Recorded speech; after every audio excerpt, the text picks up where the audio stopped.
तो आज हम बात करेंगे कि एक अपोजिट जेंडर का हमारी लाइफ में क्या इम्पैक्ट होता है, चाहे वो लड़की हो या लड़का। आखिरकार उसकी लाइफ में अगर कोई अपोजिट जेंडर आ रहा है तो क्या नेगेटिव इम्पैक्ट हो सकते हैं और क्या पॉजिटिव इम्पैक्ट हो सकते हैं। तो दोनों चीजों पर बात करेंगे क्योंकि बहुत ज्यादा इंपॉर्टेंट हो जाता है। क्योंकि जब हम लाइक मान लो कि 18 से 22 या 23 तक की एज में, तो ये चीज जानना हमारे लिए बहुत ज्यादा जरूरी हो जाता है। क्योंकि इस एज में हम बहुत ज्यादा अपोजिट जेंडर्स के प्रति अट्रैक्ट होते हैं, लड़कों को खासकर, और इसी जगह में काफी ज्यादा बवाल भी मचते हैं। तो इस चीज के बारे में हम आज बात करेंगे कि आखिर कैसे आप एक अपोजिट जेंडर के साथ सहारे आप आगे भी बढ़ सकते हैं और साथ में बर्बाद भी हो सकते हैं उसी चीज से। तो पहली बात है, अगर आप देखो, अगर कोई भी अपोजिट जेंडर अच्छा लग रहा है तो वो क्यों अच्छा लग रहा है तुमको, ये चीज तुम्हें पूरी क्लियर होनी चाहिए। सिर्फ तुम उससे एक समझ जाओ यार, मैं उस सबको बोलने वाला नहीं हूँ, बस तुम समझ जाओ कि तुम उस चीज के लिए ही उससे अट्रैक्ट हो रहे हो कि सचमुच तुम्हें उसकी आदतें अच्छी लगती है, सचमुच वो पर्सन तुम्हें अच्छा लगता है, वो पर्सन की अपनी लाइफ में उस व्यक्ति की तुम्हें कमी लगी है। ये समझ ये कमी है कि मैं बोलने वाला नहीं, इस सब का मैं उपयोग नहीं करने वाला इस जगह पर। तो समझ जाना हर बार कि तुम उस चीज के प्रति ही सिर्फ उस अपोजिट जेंडर के प्रति आकर्षित हो। इस चीज को क्लियर आउट हमेशा करके रखना, बिकॉज ये बहुत ज्यादा इंपॉर्टेंट है। यही आपके लाइफ के आगे के चीजें सही करेगी और गलत भी, क्योंकि पता नहीं आप किस विचार से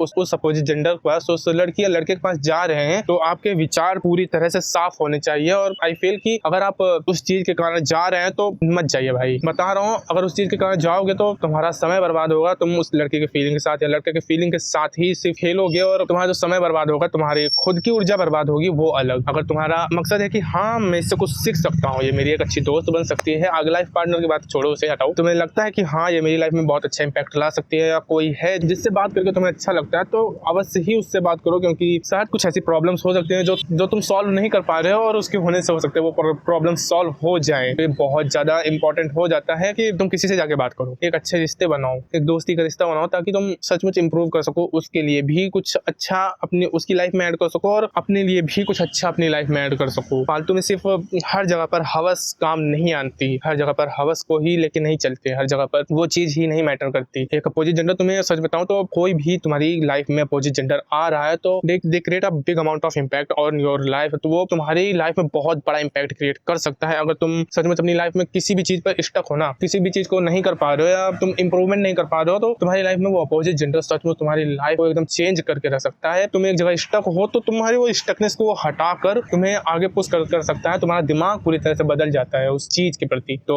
अगर कोई है तुम्हारी लाइफ में तो अवश्य ही उसे अप्रोच करो, उसे अपनी लाइफ में ऐड करो, जाकर ऐड करो। मैंने पहले भी कहा है कि बाहर जाके किसी से बात करो, पर ये एक नई चीज है कि जाकर अपोजिट जेंडर से भी बात करो। अगर तुम्हें उसके प्रति इंटरेस्ट है, उसे तुम्हें लग रहा है कि ये मेरी लाइफ में कुछ पॉइंट्स ऐड कर सकता है, तुम्हें लग रहा है कि फालतू के विचार नहीं है मेरे अंदर, और अगर ये मेरी लाइफ में होगा तो मैं इसके कारण बहुत अच्छा इंप्रूवमेंट कर सकता हूँ अपनी लाइफ में। हाँ, ये सेल्फिश वाला फीलिंग दे रहा होगा कि अपनी लाइफ में इंप्रूवमेंट के लिए तुम उसका उपयोग करोगे, पर they create a lot of impact on your life. और किसी चीज का फायदा लेने में, बस तुम्हारे विचार अच्छे हो, किसी चीज का फायदा लेने में कोई भी गलतियां नहीं है, वो अच्छा ही होता है। मुझे नहीं पता मैंने ये वीडियो क्यों बनाई, पर आई थिंक मैंने बनाई है, मैंने कुछ रीजन से बनाई है, क्योंकि ये चीज बहुत ज्यादा इंपॉर्टेंट होती है। और हमें एक टीनेज में यही 18 से 22 से 23 साल की एज में बहुत ज्यादा भटकते हैं और एक अपनी उस चीज के चक्कर में हर बार धोखा खाते हैं या धोखा देते हैं किसी को। तो प्यार को हल्के में बदलो, जाके उसे सही से उपयोग करो। इसका उपयोग तुम सही से करोगे तो तुम एक अलग ही मैसिव अमाउंट ऑफ इंप्रूवमेंट देख सकोगे अपनी लाइफ में भी, और दूसरे की लाइफ में भी कुछ अच्छा ऐड कर सकोगे। फालतू में किसी के साथ